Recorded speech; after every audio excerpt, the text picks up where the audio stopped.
이 시간에 저는 곰곰이 생각한 후라는 제목으로 오늘 말씀을 함께 살펴보기를 원합니다.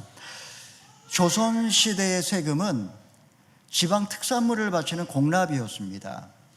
농사를 짓는 일반 백성이 식구수에 따라 중간 상인 거간꾼에게 쌀을 바치면 그는 그 지방의 특산물을 마련해서 조정에 진상을 했습니다. 임진왜란 후 흉년이 계속되자 이 중간 상인들의 횡포가 심해졌습니다. 굶주리고 헐벗은 민초의 껍질까지 벗겨 먹으려고 했습니다. 이때 이율곡이 대동법을 제정합니다. 그는 세금을 토지의 결수에 따라서 쌀로 바치는 것을 제한한 것입니다. 누구에게 유리한 제도일까요? 이전의 공납은 가난해도 식구가 많으면 머리수에 따라 많은 세금을 내야 했지만, 대동법은 토지가 많으면, 땅이 많으면 많은 세금을 내야 했습니다. 누가 반대했을까요? 당연히 양반과 부자들의 격렬한 반대에 부딪혀 좌절되고 맙니다. 대동법이 전국적으로 실시된 것은 그 100년 후 영의정 김육에 의하여 실시가 되는 겁니다. 그는 격렬한 반대에 부딪히자 사직상소라는 승부수를 던져서 결국 마침내 왕을 설득하여 뜻을 이루어내고 맙니다. 김육은 죽을 때까지 초가집에서 살았습니다.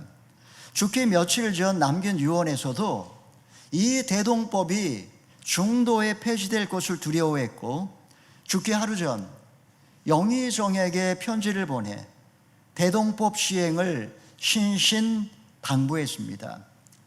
그는 79세 세상을 떠났습니다. 그가 죽은 후에 대기근으로 100만 명 이상이 굶어 죽는 참사가 일어났습니다. 살아남은 백성들은 우리가 대동법 때문에 그나마 목숨을 구했다라고 그들은 고백했습니다. 느헤미야가 성벽을 재건할 때 사방에서 대적들이 위협하고 조롱했습니다. 남녀노소와 빈부귀천을 물어나고 한 손에는 무기를 들고 한 손으로 일을 했습니다. 정말 기적처럼 성벽이 쌓여가고 있지만, 그러나 백성들의 얼굴은 행복해 보이지를 않았습니다. 공동체가 하나가 되지 못한 채 곳곳에 균열이 가고 있었기 때문입니다. 귀족들은 팔짱을 낀 채 방관했고, 가난한 백성들은 의욕을 상실한 채 원망을 했습니다. 여러분의 생각은 어떻습니까? 그리스도의 몸된 교회가 이 땅에 건강하게 세워지는 것을 방해하는 외부의 세력도 있지만, 내부의 고질적인 갈등이 더 심각합니다. 문제가 많아 보여도 결국에 끝에 가면 돈 문제입니다. 성도들 간의 돈거래로 결국 관계가 다 깨집니다. 돈 많은 사람은 대접받고 돈 없는 사람은 천대받습니다. 동업을 하다가 손해가 나게 되면 서로를 고소하고 고발을 합니다. 교회도 재산이 쌓이면 결국 재산 때문에 싸우다가 갈라지는 일이 많습니다. 이 시간에 우리는 본문 말씀을 통해서 교회 안에 누룩처럼 번지는 물질주의와 번영신학을 어떻게 해결하고, 그리고 교회를 어떻게 하면 반석 위에 세울 수 있을까, 그것에 대하여 오늘 말씀을 좀 살펴보려고 합니다. 우리 1절의 말씀으로 들어가겠습니다. 함께 읽겠습니다. 시작. 그때 백성들과 그 아낙네들 사이에 그들의 유다의 형제들을 원망하는 소리가 있었습니다.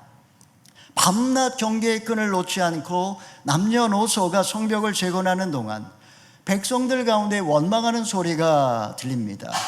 노동력을 제공하는 부역이 힘들어서가 아닙니다. 오랫동안 누적된 계층 간의 불화와 갈등이 표면으로 떠오른 겁니다. 백성과 아낙네들이 원망하고 있습니다. 여인이 가슴에 한을 품으면 온열에도 소리가 내린다라는 속담이 있죠. 지금 원인을 제공하는 사람들은 다름 아니라 유다의 형제들 곧 동족들이었던 것입니다. 그동안 그들 사이에 무슨 문제가 있었는지 우리 2절에서 4절 읽어보겠습니다. 시작. 어떤 사람은 우리에게 자녀가 많다, 우리 자신을 비롯해서 많은 식구가 먹고 살기 위해서는 곡식을 얻어야 한다라고 말했고, 또 어떤 사람은 우리는 기근 동안 곡식을 얻기 위해 우리 밭과 우리 포도원과 우리 집을 저당 잡혔다라고 말했으며, 또 어떤 사람은 이렇게 말했습니다. 우리는 세금 낼 돈을 꾸기 위해 우리 밭과 포도원을 잡혔다. 원망하는 사람들이 크게 세 부류로 지금 나눌 수가 있습니다. 첫째는 자식들이 많은데 먹고 살 양식이 없어 지금 굶주리고 있는 사람입니다. 둘째는 밭과 포도원과 집을 저당 잡힌 후 겨우 곡식을 얻은 사람입니다. 굶지는 않지만 이자를 내느라 허리띠를 졸라매야 합니다. 셋째는 세금을 내지 못해서 밭과 포도원을 차압당한 사람입니다. 그들은 페르시아에 한 30%에서 40%의 세금을 냅니다. 올해 흉년이 들었는데도 성전에 11조도 내야 되는데 낼 수가 없는 상황입니다. 못 먹고 못 입으면서 성벽을 재건하고 있는데 왜 하나님이 흉년을 주시는 것일까요? 먼저 그의 나라와 그의 일을 구하면 하나님이 좀 도와주시면 안 되는 걸까요? 자식들 먹일 양식이 없으니 밭과 포도원과 집을 담보로 겨우 이제 먹거리를 마련합니다. 배를 곪고 있는데 어떻게 세금을 낼 수가 있겠습니까? 세금이 밀리자 집행관들이 집에 들이닥쳐서 압류딱지를 붙입니다. 빚은 눈덩이처럼 물어나니 결국은 재산은 모두 다 경매로 넘어가고 만 것입니다. 자, 이런 절망적인 상황 가운데 어처구니 없게도 동족의 고요를 빨아먹는 기생충 같은 자들이 있습니다. 우리 5절의 말씀 읽어보겠습니다. 시작. 우리는 우리 친척들과 한 몸이요 한 핏줄이다. 보라, 우리 자식들은 그들의 자식이나 다름없는데 우리가 우리 자녀들을 종으로 내주게 됐다. 우리의 딸 가운데 일부는 이미 종으로 팔렸고 우리의 밭과 포도원이 남의 것이 됐으니 우리는 그들을 속량할 힘이 없다. 빚을 갚지 못해서 밭과 포도원은 남의 것이 되었고 자식은 종으로 팔려갔는데 되찾아올 힘이 없다는 겁니다. 태어날 때부터 왕우장성의 씨가 따로 있는 게 아닙니다. 뭐 금수저, 흑수저 이런 게 있는 게 아닙니다. 우리가 피를 나는 동족인데 흉년에 대해 빚을 갚지 못한다는 이유 때문에 어떻게 재산을 갈취하고 자식을 종으로 넘길 수 있느냐는 겁니다. 딸이 종으로 팔리게 되면 첩으로 가거나 아니면 성적 놀이가 되는 경우가 많았습니다. 지금 그들은 자식을 생각하면서 피눈물을 흘리고 있습니다. 대부업체를 통해서 비싼 이자를 주고 돈을 빌리는 것, 우리는 이런 것을 사채라고 부릅니다. 근데 영어로는 사채를 론 샤크라고도 부릅니다. 그러니까 상호에게 물리는 겁니다. 금리가 낮을 때는 그래도 괜찮습니다. 그냥 너도 나도 은행에서 돈을 끌어다 씁니다. 100만 불짜리 집을 산다면 주택담보로 80만 불까지 빌릴 수가 있습니다. 만약 부족한 돈이 있다면 제2금융권에서 또 돈을 빌리기도 합니다. 근데 지금 인플레이션을 한 번도 경험해 보지 못한 세대가 이제 인플레이션을 경험하면 엄청난 일들이 벌어집니다. 이자가 기준금리가 올라가게 되면 한 10% 올라간다 그러면 이자가 사람을 잡습니다.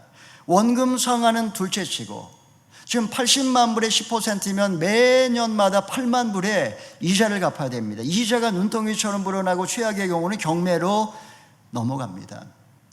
이때 사회적인 안전망이 없다면 가족 관계는 해체되고 파탄 지경에 이릅니다. 100만 불짜리 집이 반토막이 난다고 한번 상상해 보시기 바랍니다. 한국에서는 영혼까지 끌어모아서 집을 산 청년들이 이자 폭탄에 비명을 지르고 있습니다. 2023년도에는 지금 경제 전망이 더욱 암울합니다. 빚을 갚지 못해서 사채를 끌어다가 쓰게 되면 자살 행위나 다름없습니다. 영화에서나 나오는 신체 포기각서 쓰고 협박당하고 도망다니는 신세가 되고 맙니다. 본문은 하나님을 믿는 공동체 안에서 벌어지는 일입니다. 과거 그들은 우상을 섬기고 동족들을 압제하고 음란하게 살다가 70년 동안 포로 생활을 했습니다.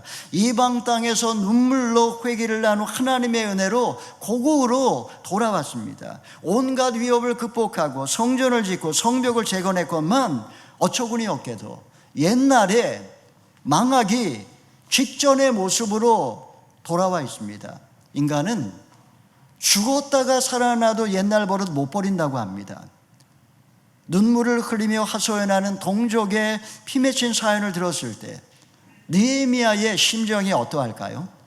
우리 6절의 말씀 읽어보겠습니다. 시작. 그들의 원성과 탄식을 듣고 나는 몹시 화가 났습니다. 느헤미야는 몹시 분노합니다. 힘 있는 자의 횡포와 차별과 망언에 대해 분노하는 것, 어떻게 보면 자연스러운 감정이라고 할 수 있습니다. 라틴어로는 분노하는 인간을 호모 이라쿤두스라고 이야기를 합니다. 분노를 조절하지 못하면 광기가 되겠지만 잘만 조절하면 부조리를 해결할 수 있는 계기가 될 수도 있습니다. 느헤미야는 분노할 만한 자격도 있는 사람입니다. 그는 왕의 전권을 위임받은 총독입니다. 기생충 같은 자들을 문초한 후에 재산을 모두 다 몰수하고 그 집을 거름더미로 만들어도 될 수 있는 사람이고 백성들은 아마 환영할 겁니다. 그러나 느헤미야는 분노를 삭힌 후 어떻게 이 문제를 해결하는지 우리 7절, 8절의 말씀 읽어보겠습니다. 시작. 내가 속으로 이것들을 곰곰이 생각하고 나서 귀족들과 관리들을 꾸짖으며 말했습니다. 당신들은 지금 각기 자기 형제에게 폭리를 취하고 있어. 나는 그들을 책망하기 위해 큰 집회를 열고 그들에게 말했습니다. 우리는 이방 민족에 팔려갔던 우리 유다의 형제들을 힘닿는 대로 속량해 오지 않았소? 그런데 지금 당신들은 여러분의 형제들을 또 팔고 있단 말이요. 그들은 할 말이 없어 침묵했습니다. 느헤미야는 분노를 감추고 곰곰이 생각합니다. 속으로 기도했던 것 같습니다. 하나님, 저들을 그냥 확 쓸어버릴까요? 어떻게 동족에게 저런 악행을 저지를 수 있단 말입니까? 그는 거룩한 분노를 폭발하며 저들의 머리카락과 수염을 쥐어뜯지 않습니다. 곰곰이 생각하며 하나님의 지혜를 구합니다. 고리대금은 율법을 명백히 어긴 범죄였지만 어떻게 하면 공동체의 덕을 세우고 개혁을 완수할 수 있을까 길을 찾습니다. 분석심리학자인 칼 구스타프 융은 종교적인 태도, 신앙적인 모습을 careful consideration이라고 말합니다. 하나님의 뜻이 어디에 있는지 곰곰이 숙고하는 겁니다. 인간이 자기의 역할, 흔히 페르소나라는 자기의 역할에 함몰되게 되면 자아가 팽창되면서 분노를 폭발시키는 그런 경향이 있습니다. 마음에 분노를 터뜨리는 사람들은 내게 자아가 팽창된 사람들입니다. 내게 있는 들보는 못 본 채, 내 안에 숨어있는 들보는 보지 못한 채 다른 사람의 눈에 있는 티끌을 빼내겠다고 난리를 칩니다. 조심스럽게 자기를 돌아보고 하나님의 음성에 귀를 기울일 때 성숙한 인격으로 공동체를 돌볼 수 있습니다.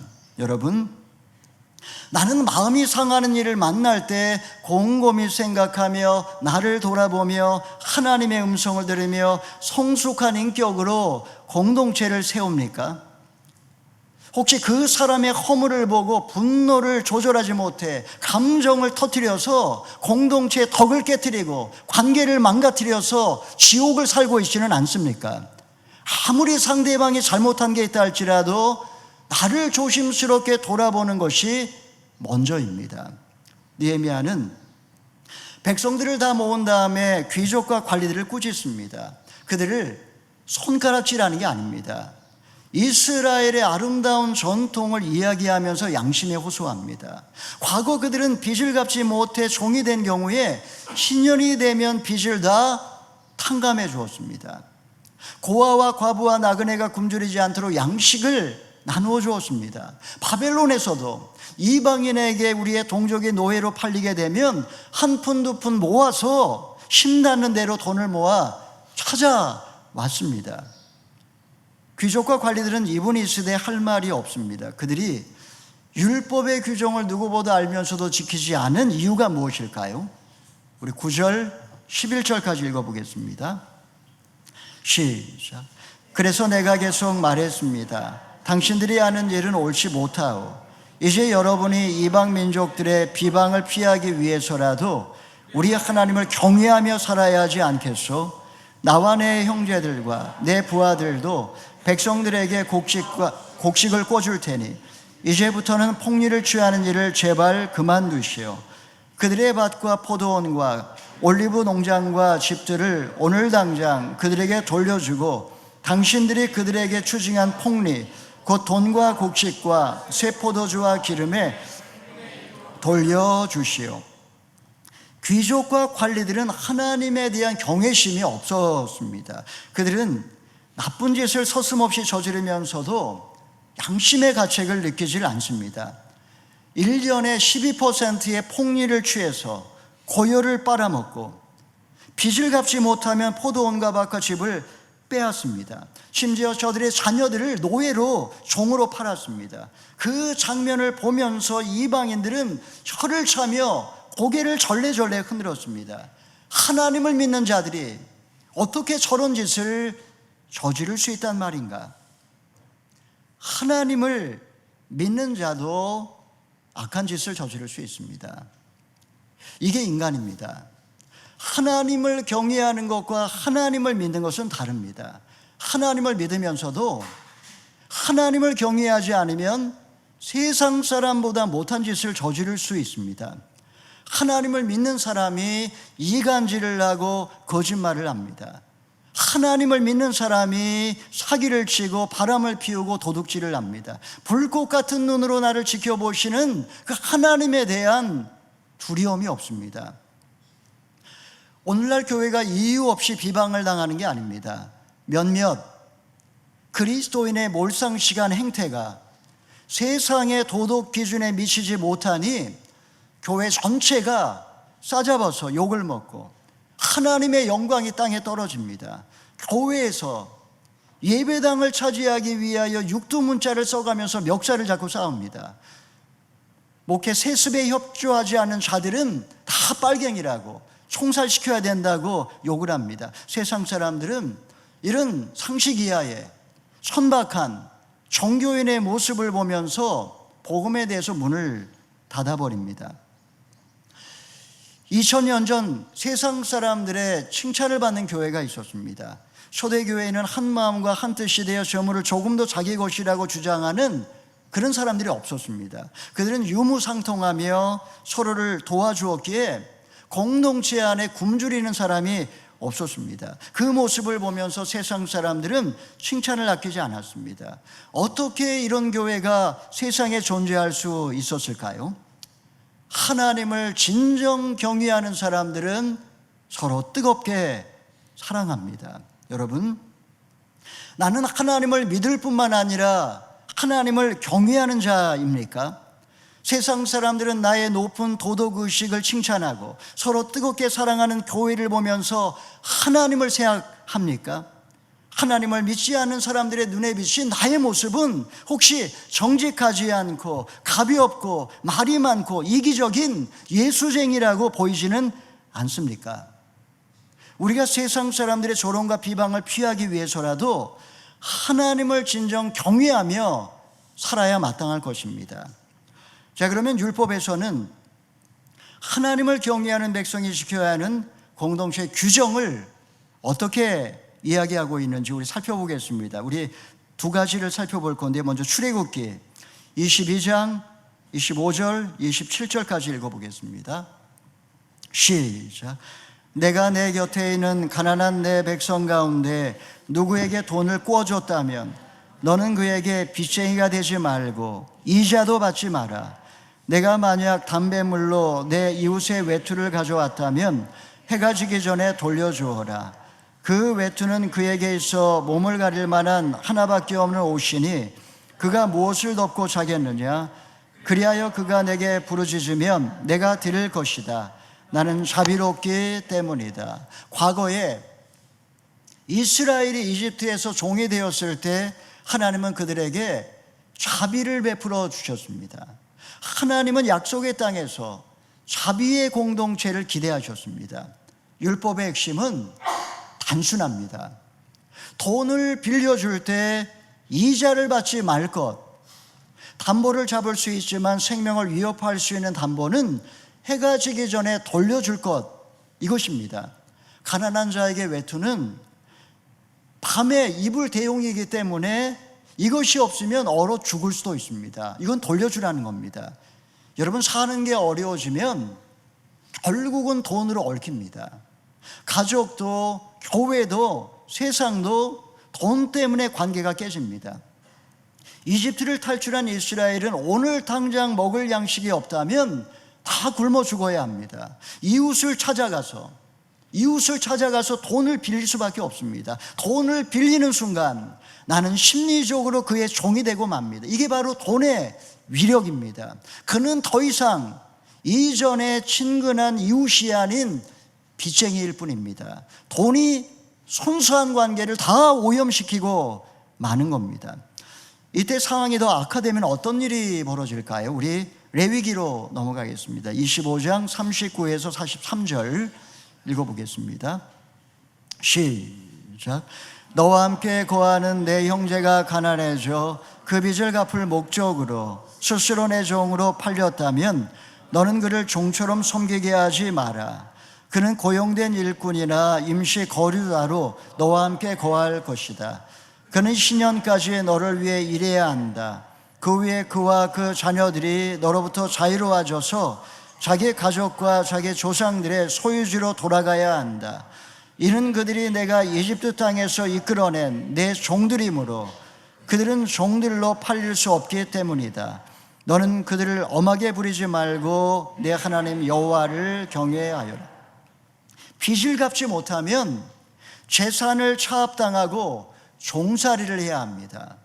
고대 사회에서 종은 노예를 의미합니다. 사고 팔 수 있는 물건이요 생사 여탈권이 주인에게 있습니다. 율법은 노예 제도를 엄격하게 금지시킵니다.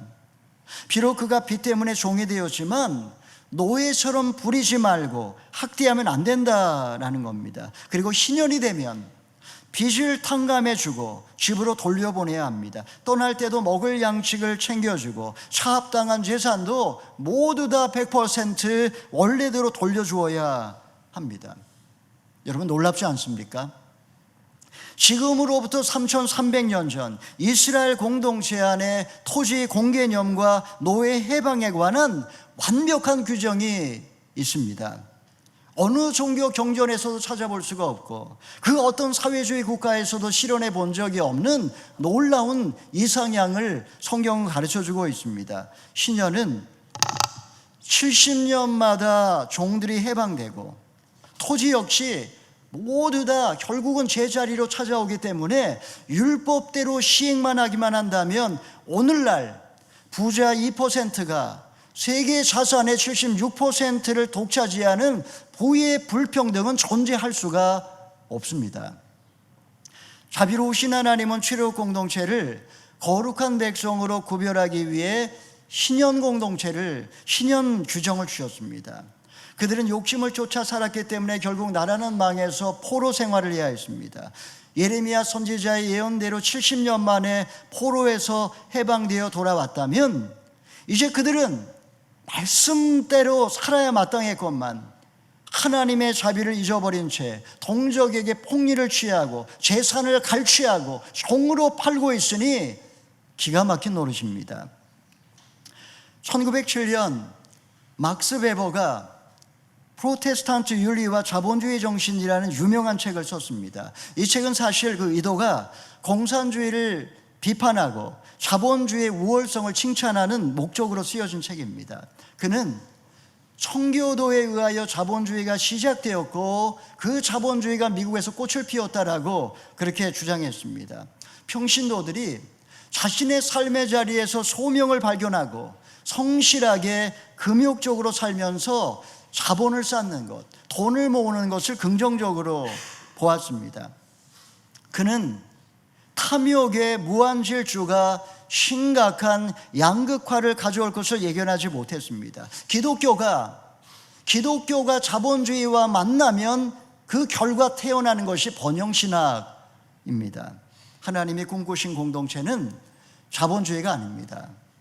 미국을 중심으로 성장한 자본주의는 신현 사상과 배치됩니다. 돈에 대한 욕심이 없을 수는 없지만 하나님은 탐욕이 질주하는 세상을 방치하지 않으십니다. 기생충은 먹을 만큼만 먹지만 인간의 탐욕은 만족이 없습니다. 세금 폭탄을 매기면 달라질까요? 감방 생활을 하면 슬기로워질까요? 신현의 법이 지배하는 공동체만이 이 탐욕을 극복할 수 있습니다. 자, 느헤미야의 설교를 들은 후 귀족과 관리들의 반응은 어떠한지 우리 12절의 말씀 읽어보겠습니다. 시작. 그들이 말했습니다. 우리는 돌려주고 그들에게서 아무것도 받지 않겠습니다. 말씀하신 대로 다 준행하겠습니다. 그래서 내가 제사장들을 불렀고 귀족과 관리들로 하여금 약속대로 하겠다고 맹세를 시켰습니다. 느헤미야는 공권력으로 그들에게 강제하지 않고 말씀을 선포하고 양심에 호소합니다. 불법적으로 챙긴 이 일권을 다 돌려주라고 합니다. 사실 그들은 이 모든 것이 율법에 어긋나는 거기 때문에 할 말이 없습니다. 지금 개혁안을 만약 거절한다면 분노한 백성들이 들고 일어나 돌로 칠 기세입니다. 배고픈 사람들은 눈에 뵈는 게 없습니다. 귀족과 관리들은 개혁안을 받아들일 수밖에 없습니다. 이제 느헤미야는 그들을 제사장 앞으로 데리고 와서 하나님 앞에 맹세를 시킵니다. 하나님 앞에 맹세하는 것이 진짜 무서운 겁니다. 인간은 돈 앞에서 약해지기 마련입니다. 집에 가면 마음이 달라질지도 모릅니다. 고리대금을 내서 모은 돈을 돌려주려고 하니까 아까울 겁니다. 종을 풀어주고 포도원과 밭과 집을 돌려주려고 하니까 배가 아플 겁니다. 느헤미야는 인간의 죄성, 죄로의 회기성을 알았기 때문에 하나님 앞에서 맹세를 시킵니다. 아무리 양심이 없어도 맹세를 했다면 아마 하나님이 두려울 겁니다. 하지만 느헤미야는 여기서 멈추지 않습니다. 우리 13절의 말씀 마지막으로 읽어보겠습니다. 시작. 나는 또한 내 주머니를 털어보이면서 말했습니다. 이 약속을 지키지 않는 사람은 하나님께서 이런 식으로 그 집과 재산을 털어버리실 것이요, 그런 사람은 털리고 털려서 마침내 빈 털터리가 될 것이요. 이 말에 모든 회중이 아멘하고 여호와를 찬양했습니다. 그 다음 백성들은 약속을 이행했습니다. 느헤미야는 백성들이 보는 앞에서 주머니에서 먼지를 털어냅니다. 맹세를 지키지 않으면 하나님이 재산을 털고 또 털어서 마침내 빈 털터리가 되게 하실 거라고 그렇게 저주를 선포합니다. 번역을 너무나 잘했습니다. 털고 또 털어서 마침내 빈 털터리가 될 것이라고. 그들이 집으로 돌아가서 포도원과 밭과 집을 돌려주고 종을 풀어주려고 할 때 망설이지 않겠습니까? 아마 손이 덜덜 떨렸을지 모르겠습니다. 맹세가 하나님을 경외하지 않는 자들은 맹세가 아무것도 아닐 수 있습니다. 이때 느헤미야가 먼지를 터는 장면이 떠오르면서 순간 등골이 오싹해지고 식은땀이 흘렀을 겁니다.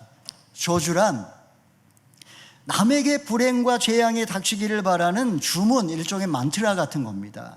누군가에게 나쁜 일이 계속되거나 불행이 지나치면 저 사람은 저주받았어 라고 이렇게 이야기를 하죠. 파라오의 저주는 무덤을 발굴한 사람마다 의문의 죽음을 당한다는 겁니다. 죽은 자의 안녕을 방해하는 자는 저주가 있으리로다. 관에 쓰여져 있는 문구입니다.